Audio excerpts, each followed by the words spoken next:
नमस्कार, खबरें जारी न्यूज 24 पर मैं हूं आपके साथ मकसूद खान। सियासत में एक कहावत है कि यहां कोई किसी का ना तो दोस्त होता है और ना ही दुश्मन। महाराष्ट्र की सियासत से कुछ ऐसी ही तस्वीरें निकलकर सामने आई हैं जो इस कहावत पर पूरी तरह से सटीक बैठती हैं। यहां सत्ताधारी बीजेपी ने एक ऐसी चुनावी रणनीति बनाई है कि उनके सहयोगी सीएम एकनाथ शिंदे और डेप्यूटी सीएम अजित पवार की टेंशन बढ़ सकती है। ऊपर से महाराष्ट्र नवनिर्माण सेना के अध्यक्ष राज ठाकरे की भविष्यवाणी महायुति में शामिल दलों में इसने खलबली मचा दी है। आखिर राज ठाकरे ने ऐसा क्या कह दिया कि विपक्षी महाविकास अघाड़ी भी सीएम एकनाथ शिंदे के बहाने बीजेपी पर तंज कस रही है? और सियासी गलियारों में यह क्यों कहा जा रहा है कि सीएम शिंदे के साथ खेला होने वाला है? यह रिपोर्ट देखिए।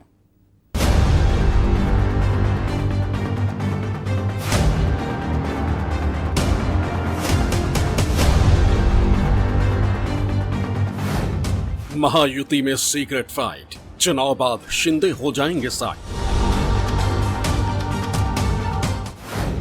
राज ठाकरे की भविष्यवाणी, शिंदे साइडलाइन की नई कहानी। बीजेपी ने सेट किया ऐसा गणित, साथ ही शिंदे अजित हो जाएंगे चित। एकनाथ शिंदे, जो कि इस वक्त महाराष्ट्र सरकार में मुख्यमंत्री की भूमिका में, साथ ही शिवसेना के मुखिया भी। अजित पवार, जो कि मौजूदा महाराष्ट्र सरकार में डिप्टी सीएम के पद पर आसीन है, साथ ही एनसीपी के अध्यक्ष भी। इन दोनों यानी एकनाथ शिंदे और अजित पवार के साथ बीजेपी के दिग्गज नेता और पूर्व सीएम देवेंद्र फडणवीस भी सरकार में शामिल है, फिलहाल डिप्टी सीएम के रोल में। ये तीनों ही नेता और इनकी पार्टियां इस वक्त एक साथ मिलकर महायुति गठबंधन के बैनर तले सरकार चला रहे हैं और विधानसभा का चुनाव भी लड़ रहे हैं। लेकिन ऑनगोइंग इलेक्शन के लिए बीजेपी ने जो रणनीति बनाई है, उससे महाराष्ट्र की सियासत में ये चर्चा जोर पकड़ने लगी है कि चुनाव बाद मौजूदा सीएम एकनाथ शिंदे और डिप्टी सीएम अजित पवार के साथ बीजेपी कोई बड़ा खेला कर सकती है। आपको बताएंगे कि आखिर क्या है बीजेपी की वो रणनीति, आखिर कैसे बीजेपी ने एकनाथ शिंदे को साइड करने के लिए अभी से सीक्रेट प्लान तैयार कर रखा है। लेकिन उससे पहले आपको महाराष्ट्र के चर्चित नेताओं में शुमार राज ठाकरे की एक ऐसी भविष्यवाणी बताते हैं जिससे महायुति में शामिल शिवसेना नेता एकनाथ शिंदे को लेकर एक नए सिरे से कयास लगने शुरू हो गए। दरअसल महाराष्ट्र नवनिर्माण सेना के अध्यक्ष राज ठाकरे ने एक टीवी चैनल को दिए अपने इंटरव्यू में प्रदेश की मौजूदा और चुनाव के बाद की राजनीति पर खुलकर अपनी बातें रखी। अब की बार के चुनाव में महाराष्ट्र में किसकी सरकार बनेगी, इस सवाल के जवाब में राज ठाकरे ने कहा, 2024 के चुनाव में मुझे ऐसा लगता है कि हम सत्ता में रहेंगे। मुझे लगता है कि सरकार महायुति की ही बनेगी। 3 महीने पहले ऐसा लग रहा था कि सरकार महाविकास अघाड़ी की बनेगी, लेकिन हरियाणा के चुनाव के बाद लगता है कि महायुति की ही बनेगी। मगर आसान नहीं महायुति के लिए भी सरकार बनाना। यहां तक तो ठीक था, लेकिन राज ठाकरे से जब ये पूछा गया कि महाराष्ट्र का अगला सीएम कौन बनेगा, तो उन्होंने जो जवाब दिया उससे महायुति में खलबली मच गई। राज ठाकरे ने कहा कि मुझे लगता है कि महाराष्ट्र का अगला मुख्यमंत्री भारतीय जनता पार्टी का बनेगा। मुझे लगता है कि देवेंद्र फडणवीस अगले सीएम बन सकते हैं।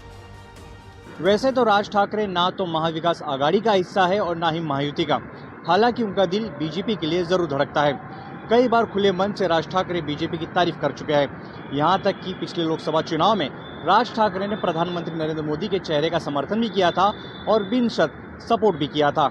हालांकि जब बात विधानसभा चुनाव की आई तो राज ठाकरे ने अपनी राह अलग कर ली है और अकेले चुनावी मैदान में उतरे हैं। यानी राज ठाकरे की महाराष्ट्र नवनिर्माण सेना प्रदेश का विधानसभा चुनाव अकेले दम पर लड़ रही।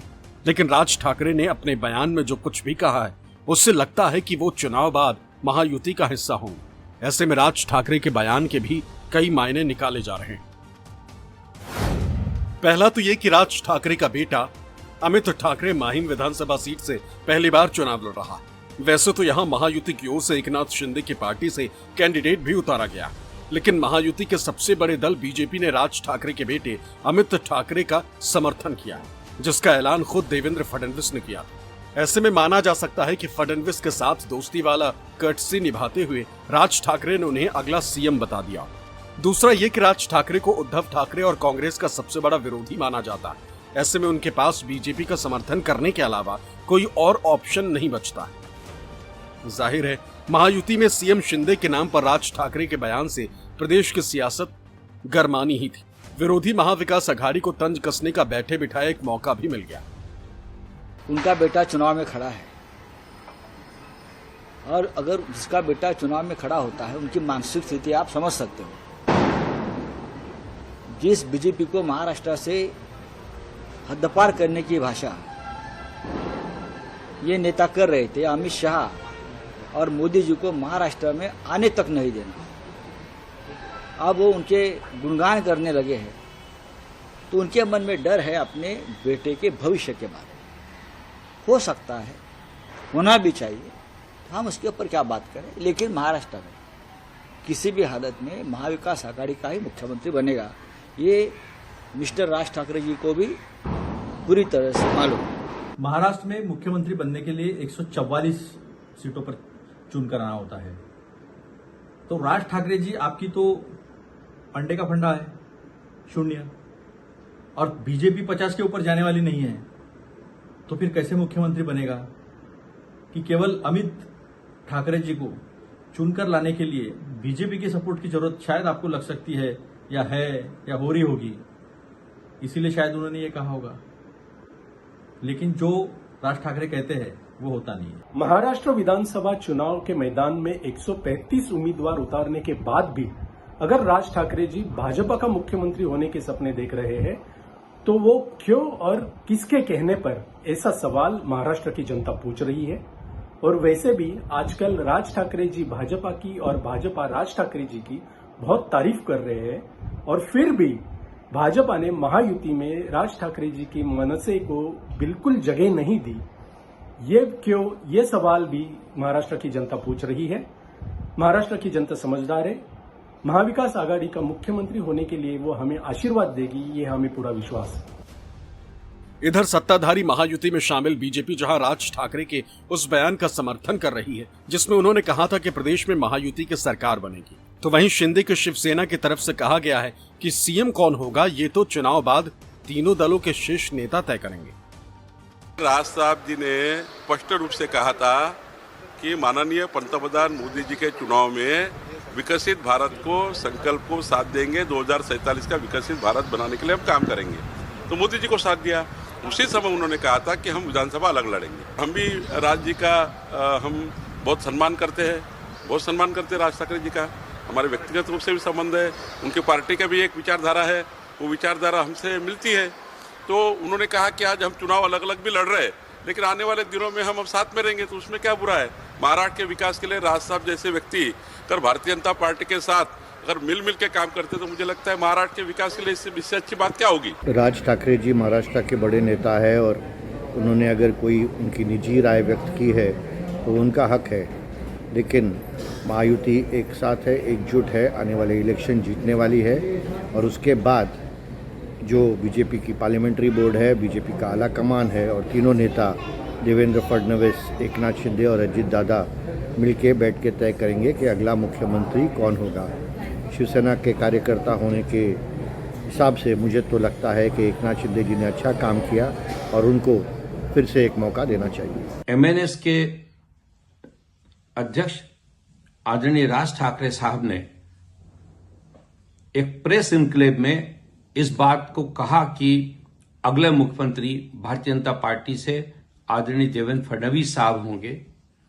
उस पर आदरणीय देवेंद्र फडणवीस साहब ने भी अपनी प्रतिक्रिया उसी कॉन्क्लेव में दी है। उसमें उन्होंने स्पष्ट रूप से इस बात को कहा कि गठबंधन के तीनों नेताओं ने, यानी कि आदरणीय अजित दादा पवार, एकनाथ शिंदे साहब और देवेंद्र फडणवीस साहब ने इस बात को बैठकर तय कर लिया है कि हम चुनाव के बाद सब लोग बैठेंगे और फिर महाराष्ट्र की सरकार बनाने के लिए हम लोग अपनी रणनीति तैयार करेंगे। अब सवाल उठता है कि राज ठाकरे ने जो बातें कही हैं, क्या उससे ये संकेत साफ है कि चुनाव बाद एकनाथ शिंदे को साइड करने की तैयारी में बीजेपी अभी से जुट गई? तो ये भी समझ लीजिए। भारतीय जनता पार्टी इस बार महाराष्ट्र में चुनाव जीतने के लिए लड़ रही है और सबसे बड़ी बात, जो पिछला लोकसभा चुनाव रहा, उस लोकसभा चुनाव में भारतीय जनता पार्टी ने जो सेटबैक पाया है वो नहीं चाहती कि वो सेटबैक उसे विधानसभा चुनाव में मिले। आप देखिए सीटों का डिस्ट्रीब्यूशन कैसे हुआ है। 152 सीट पर भारतीय जनता पार्टी अकेले चुनाव लड़ रही है और लीड कौन कर रहा है? देवेंद्र फडणवीस। अब इसी से आप अंदाजा लगाइए कि 152 यानी आधी से ज्यादा सीट पर भारतीय जनता पार्टी अकेले लड़ रही है और 146 जो बहुमत यानी कि जो 288 में से अगर किसी भी आघाड़ी को बहुमत चाहिए तो 146 है, उससे ज्यादा 10 सीट जो है भारतीय जनता पार्टी लड़ रही है। अब आप ये समझिए कि अजीत पवार कितने पे लड़ रहे हैं? अजीत पवार 51 पे लड़ रहे हैं, 85 पर एकनाथ शिंदे जो वर्तमान मुख्यमंत्री हैं वो लड़ रहे हैं। अब इसको आप ऐसे कैलकुलेट करिए कि अगर 50% सीट भी भारतीय जनता पार्टी जीतती है, जिसमें जो अब पिछले 3 चुनाव का फिगर है 2014 का, 2019 का और उसके पहले 2009 का, तो भारतीय जनता पार्टी के जो जीत का प्रतिशत रहा है वो 70 से 80% रहा है। तो आप समझिए कि अगर 60% भी भारतीय जनता पार्टी जीतती है तो 105-110 सीटें बीजेपी जीतेगी और मुख्यमंत्री जो हैं एकनाथ शिंदे वो अगर 85 में से 60% जीतते हैं तो उनके जीत का फिगर होगा करीब 52 या 50 के आसपास और अजीत पवार और भी कम हो जाएंगे। तो ये दोनों निश्चित तौर पे दावेदार नहीं होंगे। राज ठाकरे ने बहुत दूर की कौड़ी जो है वो अपने बयान में दी है। हालांकि इन सबसे इतर गुरुवार को एक प्रेस कॉन्फ्रेंस के दौरान जब देवेंद्र फडणवीस को कांग्रेस से बीजेपी में आए नेता रवि राजा ने भावी मुख्यमंत्री कहकर संबोधित किया तो वो असहज हो गए और मजाकिया लहजे में कहा कि इस बात को सेंसर यानी कट कर दिया जाए। पक्ष प्रवेशचे कार्यक्रममध्ये सर्वप्रथम मी भारताचे पंतप्रधान नरेंद्र मोदीजी, होम मिनिस्टर अमित शाहजी, भाजपचे अध्यक्ष नड्डाजी, भावी मुख्यमंत्री आणि आताचे उपमुख्यमंत्री श्री देवेंद्र फडणवीस जी, हे फक्त सेन्सर करून टाकाल।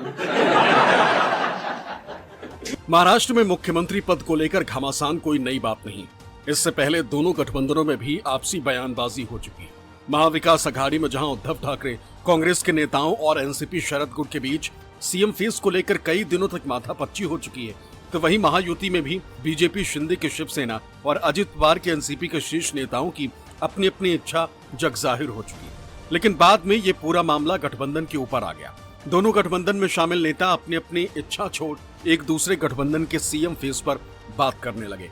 इसी कड़ी में जब बात महायुति की आई तो खुद देवेंद्र फडणवीस ने अपने बगल में बैठे एकनाथ शिंदे की ओर इशारा करते हुए महाविकास अघाड़ी के नेताओं को जवाब दिया था कि उनके सीएम उनके साथ बैठे। विपक्षी महाविकास आघाडी अपना सीएम फेस बताए। पहिले तर हे लक्षात ठेवा, सत्ता पक्षाला चिंता नाही, मुख्यमंत्री स्वतःच बसलेले आहे। त्यांना विचारा तुमचा चेहरा तर सांगा, एकदा चेहरा सांगा तुमचा। मी पवार साहेबांना आव्हान करतो। दरअसल फडणवीस ने ये जवाब महाविकास आघाडी में शामिल उद्धव ठाकरे के उस बयान पर दिया था जिसमें उद्धव ने कहा था कि महायुति अपना सीएम फेस बताए। ही निवडणूक महाविकास आघाडी आणि महायुती अशी होणार आहे। जसं आमच्याकडनं तुम्ही मुख्यमंत्री पदाचा चेहरा अपेक्षित करता आहात, मी तर असं म्हणेन की जे सत्ताधारी आहेत त्यांनी पहिले जाहीर केलं पाहिजे की त्यांचा मुख्यमंत्री पदाचा चेहरा कोण, त्यांचा जाहीर झाला नाही झाला की पाहिजे आम्ही आमचा चेहरा जाहीर करू। हालांकि इन सबसे पहले मौजूदा सीएम एकनाथ शिंदे ने खुद को महायुति का कैप्टन बताया। उन्होंने एक टीवी चैनल को दिए इंटरव्यू में कहा था कि महायुति का कैप्टन मैं हूं और हमने जो लोगों के लिए काम किया उसको लेकर चुनाव में जाएंगे। एकनाथ शिंदे का यह बयान चुनाव की तारीखों के ऐलान से पहले का है। इलेक्शन की अनाउंसमेंट के बाद गठबंधन का पूरा समीकरण बदल गया है। महायुति में शामिल दलों के गणित भी अलग अलग तरीके से सेट की गई है। अब ऐसे में देखना दिलचस्प होगा कि चुनाव बाद अगर महायुति सत्ता में आती है तो एकनाथ शिंदे का रोल क्या होता है।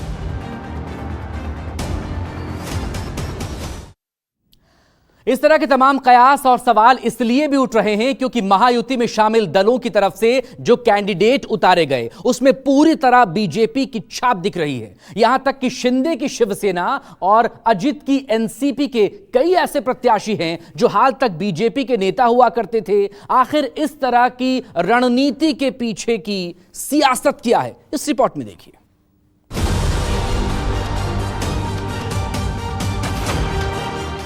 महाराष्ट्र की सियासत में इस वक्त हर कोई अपना दांव पेच लगाने में जुटा हुआ है।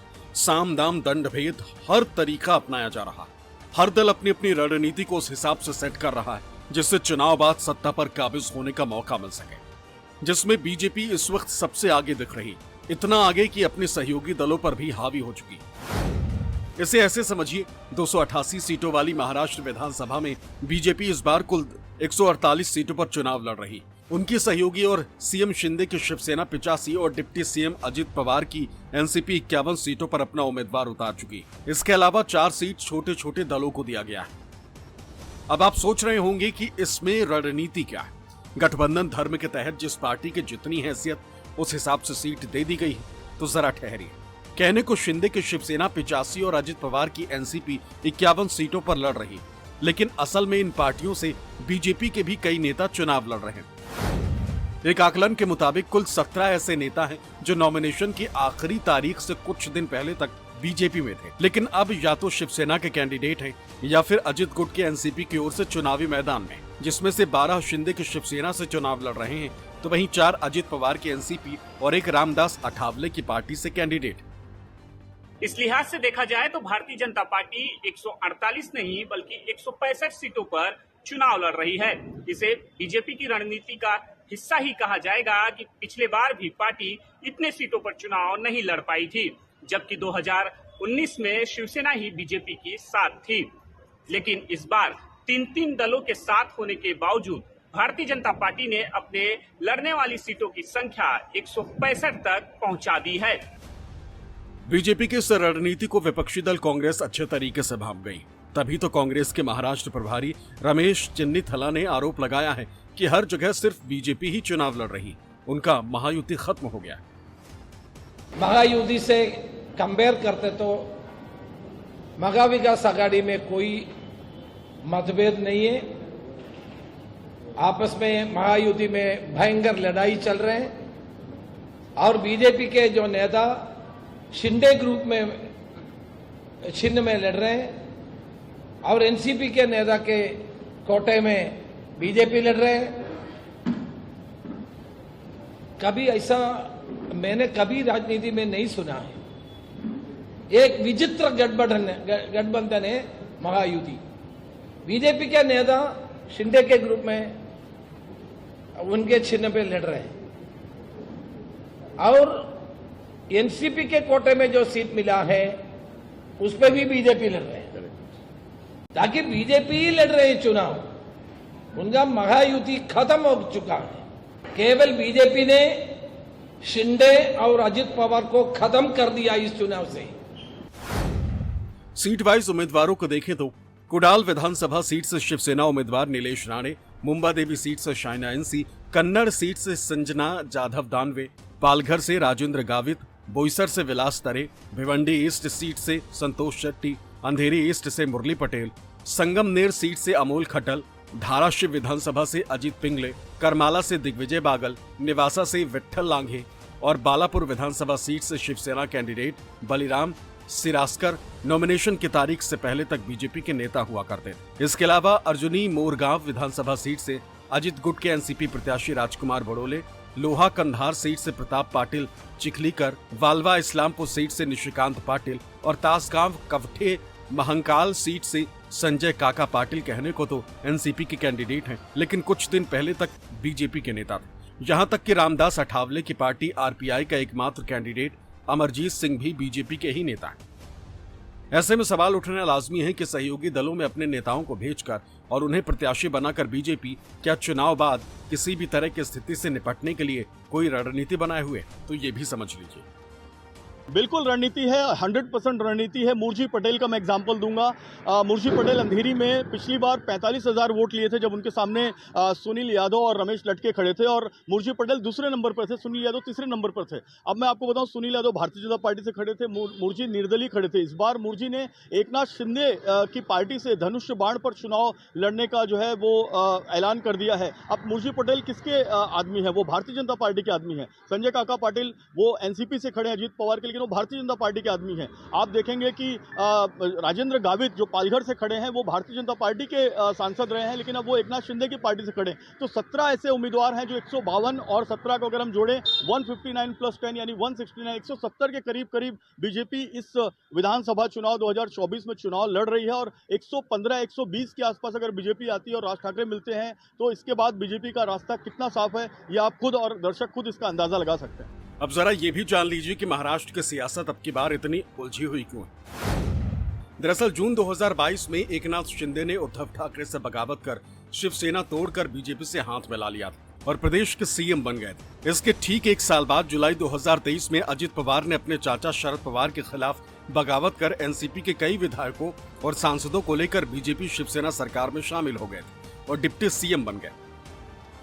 यानी अब की बार महाराष्ट्र का सियासी समीकरण पूरी तरह से बदला हुआ है। पिछली बार जहां एकजुट शिवसेना बीजेपी के साथ थी और शरद पवार के नेतृत्व में एकजुट एनसीपी कांग्रेस के साथ थी, वहीं अब की बार एकनाथ शिंदे के नेतृत्व में शिवसेना का एक धड़ा और अजित पवार की लीडरशिप में एनसीपी का एक गुट बीजेपी के साथ। इधर उद्धव के नेतृत्व में शिवसेना का एक बड़ा तबका इस बार कांग्रेस के साथ मिलकर चुनाव लड़ रहा है। बाकी शरद पवार की अगुवाई में एनसीपी का एक कुनबा कांग्रेस के साथ तो है ही। यही वजह है कि महाराष्ट्र में अब की बार न सिर्फ बीजेपी बल्कि कांग्रेस के लिए समीकरण काफी बदला हुआ है। कुल मिलाकर कहा जाए तो बदले हुए सियासी समीकरण में इस बार महाराष्ट्र का महाभारत कौन जीतता है ये तो आने वाले 23 नवंबर को पता चल ही जाएगा। लेकिन जिस तरह से पार्टियों ने चुनावी रणनीतियां बनाई हैं उससे साफ है कि अब की बार का महाराष्ट्र का चुनाव बेहद ही दिलचस्प हो गया। Bureau report, news 24। एक छोटे से ब्रेक के बाद खबरें जारी हैं। आप देखते रहिए न्यूज़ 24।